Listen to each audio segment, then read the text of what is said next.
가기사는 증시 각도기. 네, 안녕하세요. 젊은 투자 증시 나침판 안지원입니다. 네, 쉬운 투자 곽상준이었습니다. 이었습니다. 정신이 혼미한 날입니다. 네, 오늘도 혼미하네요. 하반기 들어서 오늘 제일 세게 얻어맞은 날이 아닌가 싶습니다. 저는 그동안에도 사실 너무 좋았어요.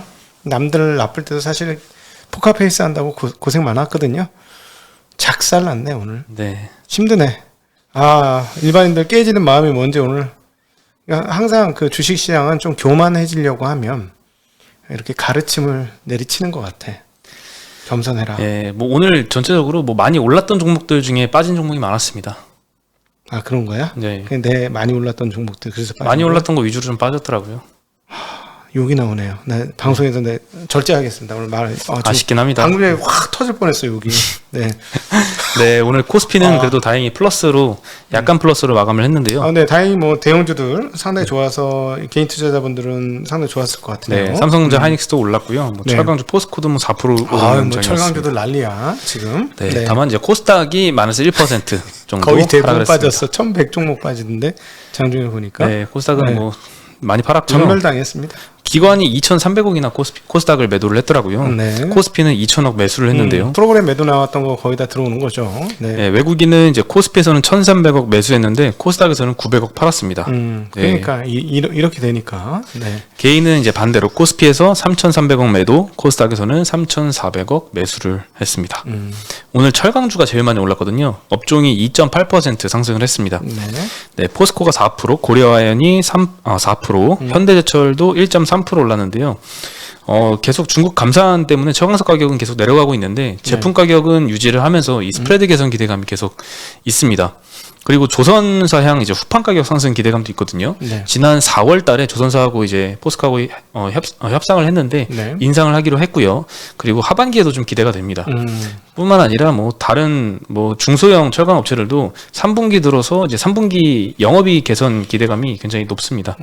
최근 한 달 동안에 이제 동국제강, 대한제강 뭐 이런 회사들은 영업이익 컨센서스가 60% 40%씩 상향이 됐습니다. 네. 뭐 건설 수요도 호조세를 보이고요. 수출 가격도 상승한 영향세를 보이고 있습니다. 네, 박민진 연구원이 아주 세게 자신 있게 얘기하더니만 다시 돌리고 있어요. 네, 뭐 계속 올라가고 있습니다. 조선 업체들은 조금 이따 좋아지겠는데 이렇게 되면 네, 원가가 계속 올라가는 거 아닙니까? 그렇죠. 안 그래도 지난번도 원가가 올랐고 이미 중국 업체들은 2021년도 물 건너갔다라 그래요. 우리 흑자 못 낸다 21년 이 정도 원가 상승이면 그러거든요.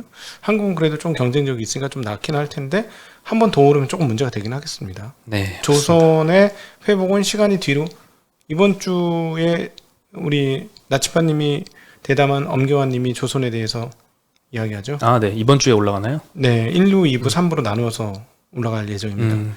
괜찮은 시점이네요. 네, 추석을 위한 성찬이 준비되어 있습니다.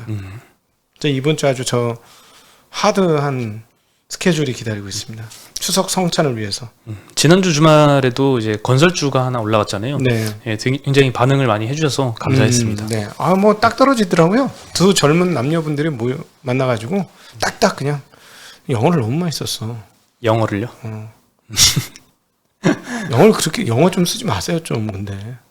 알겠습니다. 둘이 아는 얘기 속닥속닥 이렇게 하지 말고 일반인도 알고 조금 더 이제 풀어서 네, 말씀드리겠습니다. P, Q, C 이렇게 하는데 그냥 조금 비용이 뭐 한마디만 더 하면 되잖아. 그렇죠. 네, C를 비용 이런 거 아닙니까? P 가격 한 글자만 더 쓰면 되니까. 네. 네. 알겠습니다. 점점 이제 나아지는 모습 보여드리겠고요. 감사합니다. 그리고 업종 상승률 2위는 전기가스였습니다. 한국가스공사가 3.6%, 그다음 네. 한국전력이 2% 올랐는데요. 4분기에 이제 연료비가 많이 올라서 연료비 연동제 또 가격 인상을 할 것인가 말 것인가가 또 조만간에 결정이 됩니다. 이젠 안 할 수 없다 이런 뉴스들이 돌고 있어요. 네, 뭐 정부에서도 지난번에 한번 동결을 할 때 이번 4분기에는 한번 고려를 해보겠다라고 했거든요.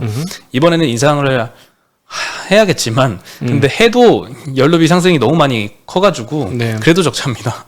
네. 예, 해도 손해인데 일단 안 하면 큰일 날 것 같아요. 일단 할 것 같은 기대감 때문에 오늘 좀 오른 것 같고요. 네. 삼성전자, 하이닉스도 오늘 1.3, 1.4%씩 상승을 했습니다. 네. 네. 그리고 제일 많이 빠졌던 업종은 은행입니다. 카카오뱅크가 6% 빠진 영향이고요. 계속 왜곡되죠, 은행이. 네, 반대로 시중은행들은 소폭 상승을 했더라고요. 그러니까 계속 네. 왜곡이야. 지금 저 지수가 은행 업종은 보면 따로 봐야 될 것 같아요. 카카오 업종, 뱅크를 따로. 네, 맞습니다. 그리고 오늘은 은행이 완전 갈렸는데 이제 수급도 이제 외국인인 카카오뱅크는 한 300억 매도를 했는데 시중은행들은 오히려 순매수를 했고요. 삼성전자 하이닉스는 1,200억, 650억씩 외국인 순매수가 들어왔습니다. 네. 네. 그리고 또 서비스 예. 업종도 상당히 많이 빠졌잖아요, 오늘. 아, 네. 카카오 네이버가 많이 빠졌는데요. 요거 네. 먼저 언급을 해드리면 데이터 공유 의무화라는 새로운 법안이 발의됐습니다. 법안 이름은 전기통신사업법 일부 개정 법률안이고요. 일정 규모 이상의 전기통신 사업자가 일단 대상입니다. 일정 규모라고 하면은 이 대상이 포함될 수 있는 회사들이 네이버, 카카오, 그다음에 통신 3사 정도가 될 것 같고요. 네. 다른 통신 사업자가 이용자 정보를 요청할 때 데이터를 공유해야 되는 법안입니다. 왠지 중국 뉴스에서 본 것 같은 그런 네. 뉴스인 것 같아요. 어허. 카카오는 이제 일부 골목상권 이제 업종은 철수를 검토 중이다라는 보도가 이제 지난주부터 나왔었는데 네. 카카오페이가 이제 발표를 했습니다. 운전자 보험, 반려동물 보험, 휴대폰 보험, 해외 여행자 보험 등 연계 판매 서비스를 잠정 종료한다라고 결정을 했고요. 카카오페이 매출이 한 32% 정도, 한 700억 정도를 차지합니다. 이 펀드, 뭐 보험, 대출 중개 서비스 요걸 중단하거나 이제 개편해야 될 상황이라서 원래 이제 상장이 10월 14일 예정이었는데 이것도 네. 지연될 가능성이 높아 보이는 게요. 매출의 32% 차지하는 이 굉장히 높은 비중의 사업이 축소가 될 예정이잖아요. 그래서 증권신고서 수정이 필요하고요. 그러면 금감원도 재검토를 받아야 돼서 아마 지연이 될 가능성이 있습니다. 네. 그리고 또 이건 맨 처음에 카카오 규제가 나왔을 때 말씀드렸는데 추가로 이제 발의된 규제 법안이 한 9개 정도 있다고 말씀드렸잖아요. 아, 뭐 계속 며칠에 하나씩 새로운 법안이 뭐 발의되고 네. 또 이렇게 불안감이 많이 올라오고 있습니다. 추가 규제 우려가 굉장히 대두되고 있는 상황이라서 오늘 한 4.2% 하락했고요. 거기 비해 네이버는 뭐 잘 버텼어요. 장중에 예. 플러스도 나고. 네이버는 0.5%밖에 하락 안 했고요. 네. 뭐 네이버 페이하고 카카오 페이하고 비교해 보면 이 중개 규제의 대상이 되는 중개 사업 부분에서 네이버 페이는 조금 더 낮다 비중이. 네이버 페이는 오히려 저 이커머스 쪽에 더 붙어 그렇죠. 있으니까. 그쪽이 더 훨씬 크죠. 야, 이렇게 되면 카카오페이는 참 정통파를 뚫어야 되는 상황이 오네요. 네. 이렇게 다양한 걸 못하면 참 그러네. 상장 앞서서. 카카오페이의 주요 주주가 알리바바거든요. 봐봐. 예, 알리바바 실현이 참 심하네요. 오늘도 홍콩 많이 빠졌던데. 홍콩에서 뭐 텐센트나 이런 대형 대표주들 좀 빠진 것 같은데, 야, 막 카카오페이가 우리한테 연락 올 수도 있겠다. 왜요? 도어줘요 증시각도기 TV. 아, 카카오가. 우리한테 이렇게 그 스카웃에 그 손길을 쫙 뻗을지도 모르겠다. 센스 있는 애들이라면 뻗겠네. 내가 이거 자꾸 언급하시는 거 보니까 네. 이미 혹시 뭔가 제안을 받으셨나요? 자꾸 언급하시는데요. 이거? 우리나라에 센스 있는 회사들 별로 없어요. 네. 네, 센스 있는 회사 별로 없습니다. 네. 네. 내가 답답해서 하는 얘기야. 아유, 이렇게 사람 볼 줄 몰라. 그 저평가된 거를 잡아내야 벌떡 일어서는 건데 뭐가 저평가됐는지를 모르지. 우리 각도이티 상당히 저평가 아닙니까? 그렇죠. 네. 물론 오늘 저는 좀 무너지긴 했습니다만. 네. 네. 그럼 우리 앞복 종목들은 괜찮았어. 그렇죠. 네. 다행입니다. 네. 그리고 사명 변경한 두산인프라코어가 이제 현대두산인프라코어입니다. 그리고 두산자도 이제 앞으로 뺀다고 하는데요. 네. 시총하고 맞먹는 8천억 규모 주주 배정 유상증자를 결국에 통과를 시키는 것 같습니다. 예, 게다가 무상감자까지 소식이 발표되면서 하락을 했는데요. 네. 뭐 이 두 가지 소식은 이미 8월 말에 공시를 통해서 밝힌 바 있는데 계획대로 진행이 되면서 오늘 한 6% 정도 하락을 했습니다. 네. 발행가를 고려하면 현재 발행 주식 수가 한 7,950만 주 되는데 1억 1,500만 주를 추가로 유상증자하기로 했습니다. 녹아나네요. 예정 발행가는 전예종가가 11,000원 정도인데요. 이보다 한 40% 가까이 낮은 6,950원이고요. 유증금액 8천억 중에 이제 채무상환에 6천억을 사용을 한다고 했는데요. 채무상환 금액 중에는 이제 두산인프라코어 이제 중국 법인 매입해줘야 되잖아요. 네. 사모펀드한테 그거 차입금 상환용으로 쓸 것 같습니다. 네. 최대 주주 현대제뉴인은 이제 유상증자 참여 계획을 이미 밝혔고요. 임시주총에서도 액면가 감액 5대1 무상감자안이 통과가 되었습니다. 그리고 오늘 게임주들이 조금 안 좋았거든요. 규제 영향 때문에 좀 떨어지고 그랬었는데 데브시스터즈는 상한가를 갔습니다. 네, 쿠키런 게임 때문에 그 네. 몇 달 전에 이미 한국에서 문제가 난리 나왔잖아요. 났었지. 네, 난리 났었는데 일본에서도 지금 난리가 났다고 합니다. 앱스토어에서 1위를 차지를 했다고 하고요. 그리고 앞으로도 이 데브 시스터즈는 웹툰 플랫폼 이 감마라는 것에 이 쿠키런 IP를 활용한 웹툰을 연재하고 TV 애니메이션 콘텐츠를 제작을 하면서 이제 마케팅 활동도 계속 이어나갈 계획이고요. 네. 미국 시장에서도 이미 진출을 해서 지금 게임 순위가 40인데 해외 활동을 굉장히 강화하고 있는 중이라고 합니다.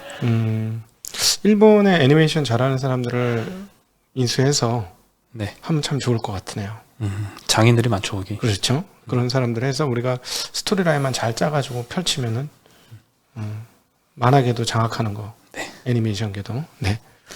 그리고 이제 오늘 어떤 매체에서 단독 보도가 나왔는데요. 얀센이 녹십자에 코로나 백신 위탁 생산을 위한 실사 진행 중이다라고 뭐 거의 확정됐다시피 이제 보도를 냈는데요. 네. 보도에 따르면 얀센 관계자들이 이미 입국을 했고 녹십자의 오창 공장을 실사를 진행 중이다라고 밝혔습니다. 실사 과정에서 30억 도즈 정도의 위탁 생산은 가능할 것으로 판단했다라는 구체적인 진술도 있었습니다. 전 세계적으로 이제 부스터샷 굉장히 필요하죠. 그래서 네. 추가 수요가 굉장히 큰 상황인데요. 그래서 공급자 우위 상황이라서 요거를 만약에 이 녹십자에서 위탁 생산을 맡는다라고 하면은 국내 백신 수급에도 큰 도움이 될 것 같습니다. 네네. 그리고 이제 얀센 백신은 아직 부스터샷 사용 승인이 FDA 허가가 나진 않았습니다. 네. 사용 승인 신청만 한 상태이고요. 녹십자 관계자는 물론 아직 확정된 바 없다라는 게 공식 입장이다라고 언급을 했습니다. 네. 오늘 한 5.8% 상승을 했고요. 네. 중국의 규제는 뭐 하루 건너 하루 계속 나오고 있습니다. 네. 영어 교육의 퇴출을 결정을 했다라고 하는데요. 상하이 교육 당국이 초등학교 이제 시험에서 영어 시험을 보지 못하도록 방침을 정했다고 합니다. 초등학교만이겠죠, 당연히. 일단은 그런 네. 것 같습니다. 넓은 의미에서는 이제 의도는 교육 부담 감소이지만 뉴욕타임즈에서는 서방 국가들의 영향력을 줄이기 위한 것이다라고 언급을 했습니다. 저거와 관련돼서 웃기는 뉴스가 한번 나왔는데 공산당 지도 사상을 더 가르치고 영어를 빼겠다 뭐 이런 내용이 있었거든요. 네, 맞습니다. 영어 빼고 뭐 시진핑 관련된 뭐 그런 교육은 또 의무로 그러니까 그게 사상이야, 사상. 네. 사상 교육을 시키겠다는 건데, 근데 초등학교면 뭐 그런데 만약에 중등학교 이래가지고 그러면 중국 사람 제일 싫어하는 단어 중에 하나가 문화혁명 꺼내지도 말아야 한다고 하더라고요. 만약 그렇게 되면 문화혁명인데 그러지는 않겠지 당연히. 네, 그러지는 않을 거로 봅니다. 바보가 아니니까. 네. 그리고 올해 정부 자문단은 대학 입학 시험에서도 영어 과목을 빼는 것을 추천은 했다고 합니다. 그리고 중국에 진출한 영어 교육 업체 국내 상장된 국내 기업들이 상장이 된 게 있거든요. 네. 청담러닝이 오늘 한 2.4% 하락을 했고요. 참고로 자회사 그 수학학원도 있어요. CMS 에듀라고 있는데 제가 여기 공시는 9월 2일 날부터 이제 거래 정지 중입니다. 뭐 네. 매출 허위 계상하고 퇴직급여 부채를 과소 계상한 혐의로 지금 상장 실질 심사 대상이 되었다고 하네요. 네. 저도 오늘 확인을 했는데 네, 이렇다고 합니다. 네. 네, 그리고 아이폰 13이 이제 곧 공개가 됩니다. 오늘 그 삼성 폴더블 관련주들이 많이 떨어졌어요. 뭐 파인테크닉스, 뭐 KH바텍, DKT 뭐 많이 하락을 했는데요. 네. 아이폰 13이 이제 15일 날 한국 시간으로 새벽 2시에 공개가 될 예정입니다. 네. 작년도에 아이폰 12는 코로나 영향 때문에 출시가 좀 딜레이 됐거든요. 그렇죠. 원래는 9월 달에 발표를 하잖아요. 이번에는 다시 원래 계획대로 9월 달에 발표가 될 것 같습니다. 네. 그리고 이제 애플워치 7 등의 이제 신제품 발표도 이어질 예정인데요. 추가되는 기능은 카메라와 마운트 렌즈가 개선이 됐고요. 전문가용 영상 촬영 기능도 추가됐다고 합니다. 네. 그리고 아이폰 12에는 이제 프로맥스 기능에만 적용됐던 센서 시프트, 요건 흔들림을 보정하는 기술인데 요것도 이제 전체 시리즈에 적용이 된다고 하고요. 네. 카메라 기능이 굉장히 강화되네요. 새롭게 탑재되는 iOS 그 15 요것도 공개가 되는데요. 이제는 애플뿐만 아니라 안드로이드 폰이나 윈도우 PC 사용자들과도 페이스타임을 이용할 수 있다고 합니다. 아이패드랑 맥북은 10월과 11월 행사에서 각각 공개할 예정이라고 하네요. 네. 사실 뭐 삼성은 이제 맞짱을 떠야 돼요. 이제 뭐 더 이상 피할 도리가 없어. 네. 뭔가 보여줘야 돼. 근데 이제 주주분들께서는 많이 사셨을 테니까 접는 폰, 폴더블 폰을 많이 사셨을 테니까 이제부터 진짜고 해외에서 얼마나 판매되느냐가 진짜가 되겠죠. 네. 해외에서 팔려야 돼요. 한국에서만 팔린다고 될 문제가 아니죠. 네. 아, 폴더블 폰이요? 네, 폴더블 폰. 네. 그게 이제 진짜 게임이 승부수가 되는 거겠죠. 네. 네. 오늘 소식은 굉장히 빨리 끝났습니다. 네. 오늘 이렇게 많이 흔들리는데 네. 어떻게 하라고 우리 시청자분들에게 전해주고 싶으실까요? 사실 오늘 같은 장은 이제 종목별로 많이 등락폭이 컸던 것 같아요. 네. 네, 코스피는 오히려 올랐던 종목도 많고 특히나 2차 전지, 오늘 2차 전지 말씀 안 드렸네요. 네. 요거 빼먹을 뻔했네요. 이게 사실 가장 중요한 뉴스였는데 네. 미국 민주당에서 새로운 전기차 보조금 입법 제안을 했습니다. 네. 이 영향 때문에 오늘 2차 전지주들이 다 강세를 보였는데요. 네. 우리나라 같은 지원 제도로 바뀐다는 얘기죠. 보조금 네, 제도가. 몇 가지 나눠서 순차적으로 말씀을 드리면 일단 첫 번째로 기존의 세액공제 방식이었거든요. 전기차 보조금 직원이. 네. 근데 전기차 구매할 때 이 7,500불을 할인하는 방식으로 변경이 됩니다. 네. 보조금 적용 기간도 기존의 5년에서 10년으로 늘려지고요. 그리고 두 번째는 누적 판매 대수가 20만 대까지만 이제 완성차 업체당 이제 보조금을 지급했는데요. 요거 보조금 제한도 삭제했습니다. 네. 예, 무제한 지급하는 걸로 바뀌었고요. 테슬라는 이제 모든 보조금 구간을 이미 소진을 해서 20만 넘어서 못 받았었는데 이 법안이 확정된다면 받을 수 있게 됩니다. 네. 추가로 미국 노동조합에 가입한 공장에서 생산한 전기차를 구매한다면 추가로 4,500불을 지급을 합니다.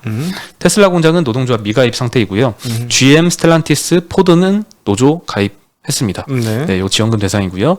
그리고 배터리 팩 부품이 50% 이상이 미국산이면 추가로 500불 할인이 더 적용됩니다. 네. 요거 통과가 다 된다면, 이 법안이 통과된다면 테슬라 모델 3 기본형은 4만 불에서 32,500불까지 떨어지고요. 네. 포드 E 머스탱은 5만 3천 불에서 3만 1천 불. GM의 볼트 EUV는 3만 4천 불에서 2만 2천 불로. 네. 2만 불 초반대 전기차가 나오면 굉장히 많이 싸지는 거 아닌가요? 그렇죠. 살만하죠. 네, 테슬라 모델 3도 처음에 3,500불 목표, 3만 5천 불 목표라고 밝히지 않았나요? 몇 년 전에? 잘 기억이 안 납니다. 네, 테슬라가 제가 2018년인가? 굉장히 옛날에 전기차를 3만 5천 불에 만들겠다라고 해가지고 굉장히 깜짝 놀랐었는데 네. 실제로 보조금을 물론 받은 수치이긴 하지만 32,500불까지 떨어지는 거는 굉장히 많이 가격이 다운된 것 같습니다. 미국 같은 경우 우리나라처럼 아파트가 그렇게 많지 않기 때문에 훨씬 집합 사용이 늘죠. 편하죠, 집합 사용이. 그래서 전기차 쓰기 훨씬 좋아요. 제가 보기에는. 각 차고에 이제 충전기 설치하면 되니까요. 충전기 설치하면 되니까. 아침 갔다 들어와서 꼽고 아침에 빼서 나가면 되니까 전기 핸드폰 충전하듯이 충분히 뭐 하루에 한 250km 언더로 뛰는 사람들은 너무 편해지죠. 네. 네. 그리고 이 법안은 이제 3조 5천억 달러 예산안에 포함하는 것을 이제 민주당이 목표로 하고 있고요. 하원의 세입위원회가 14일에 포결에 붙일 예정인데 지금 상원 같은 경우는 민주당 공화당이 50대 50이잖아요. 그래서 통과가 혹시 이렇게 쉽게 되진 않을 수도 있을 것 같습니다. 네네네. 그리고 국내 배터리 업체들은 미국 완성차 업체하고 합작 공장 형태로 생산을 하니까 당연히 이 보조금 수혜 대상이 될 수 있고요. 네. 지금 SK이노는 포드하고 LG에너지솔루션은 GM과 합작 공장을 세우고 있죠. 네. 하나금투 김현수 연구원이 2차 전지 소재 업체들에 대해서 밸류에이션 언급을 해줬는데요. 2023년 기준으로 PE의 30배 수준이라고 해서 부담 요인이었는데 그 에코프로빔이 수주를 공시를 했잖아요. 24년 이후의 수주인데 이 공시를 계기로 이제 2024년 이후의 실적도 당겨올 수 있는 근거를 제공해 주었다라고 네. 언급을 하면서 높은 멀티플은 정당화될 수 있다고 평가를 했습니다. 네. 오늘 LNF가 진짜 많이 올랐어요. 16%나 상승을 했고요. 많이 올랐네요. 이 모회사 세로닉스는 상한가를 갔고요. 대주전자재료는 3.5%, 첨보 6%, SKIET 3%, 포스코 케미칼 2.6% 상승을 했습니다. 이게 지금 무슨 말이냐면은 예전에는 세금 낸 사람들에 한해서만 보조금을 줬어요. 7,500불을 주면은 네. 7,500불 이상 세금 낸 사람들한테는 7,500불을 깎아줬어. 네, 근데 세액공제 방식이었으니까. 예를 들어서 우리나라 일반 이건 뭐 부가치세는 안 되고 직접세만 적용이 될 터이니 예를 들어 우리나라 같은 경우도 연봉 예를 들면 한 5천만 원 이하면 750만 원 세금 내기가 만만치 않겠죠? 그 정도면 제가 잘 모르는데. 연봉 5천만 원 이하면 세금 750만 원 내기가 쉽지 않을까요? 소득세를? 요즘에 뭐 소득 세율 구간은 높은데 네. 결국에 세금을 얼마 냈냐 공제받을 거 다 빼고 그게 유효 세율이라고 그렇죠. 하거든요. 유효 세율이 네. 한 10% 초반대 정도입니다. 그러니까 750만 원 내기가 힘들잖아요. 그러니까 예를 들자면 이게 이거는 뭐 있는 사람들의 잔치네 이런 네. 분위기였어요. 근데 이게 분위기가 바뀌어가지고 모든 사람 한국 같은 경우 그러잖아. 지방자치단체 자기가 돈을 얼마 갖고 있느냐에 따라서 500만 원을 지원해주기도 하고, 정부 자금 500, 그다음 지역 보조 500 해서만 1,000만 원 지금 해주거든요. 네. 뭐 4천만 원 이하인가 5천만 원 이하 차는 그렇게 해주니까 얘도 우리나라처럼 바뀐다는 거죠. 그러면은 상당히 많이 늘 수 있는, 확실히 민주당 정부가 되니까 이런 그 소위 말하는 ESG 환경 관련 드라이브가 상당히 걸린다라는 거 다시 한번 확인해 볼 수 있는 때문에 한국 입장에서는 상당히 유리해진 거죠. 근데 이렇게 되면 저는 더 땡겨와서 빨리 끝날 것 같습니다. 2022년의 끝. 아, 2차전지 소재주들의 랠리가요? 네, 2022년 내년이 끝. 네, 거의 확정적. 왜냐면 아주 급하게 만들 것 같거든요. 근데 이제 이렇게 되면은 2024년이면 3년 또는 4년이면 공급 과잉이 가셔야 될 것 같습니다. 그러면은 공급 과잉 가셔야 되는 순간 그 공급 과잉을 땡겨오기 때문에 그 24년일지 25년일지 봐야 되겠습니다만 그것도 막 땡겨올 거예요. 그러면 랠리는 지금 좋아지는 거 땡길 수 있을 때까지가 아마 내년이 아닐까? 그런 생각이 드네요. 네. 또 다른 압북을 시도하시는군요. 그렇지. 이거는 좀 또 다른 압북이죠. 네. 2022년까지만 유효하다 일단은. 그다음부터는 슬금슬금 이상해지다가 시간이 갈수록 언제 공급 과잉 오는 거 아니야? 이런 생각을 하겠죠. 근데 내년까지는 일단 턱없이 부족하기 때문에 그 부족하다는 게 계속 회자될 때까지는 괜찮다가 그 다음 야 이제 23년 되니까 충분해, 안 부족해 이러면 그 다음부터는 가격이 떨어지니까 못 땡겨와요. 단가가 떨어지니까 마진이 줄어들 거니까. 네. 네. 근데 아직 조금 먼 얘기라 2년 넘어서 얘기는 정확하진 않아요. 네, 그럼 한계는 좀 있습니다. 네. 그래서 염두는 해둬야겠죠. 네, 그렇죠. 그럴 수 있다라는 걸 염두에 두시고 투자를 하시는 게 필요하다는 점 말씀드리고 싶네요. 네. 그럼 저희는 이따 8시에 연합인포맥스에서 듣도록 하겠습니다. 네, 오늘 연합인포맥스에서도 중국에 대한 이야기도 하고, 네, 재미난 얘기 기다리고 있습니다. 네. 그럼 저희는 여기서 인사드리겠습니다. 안녕. 안녕.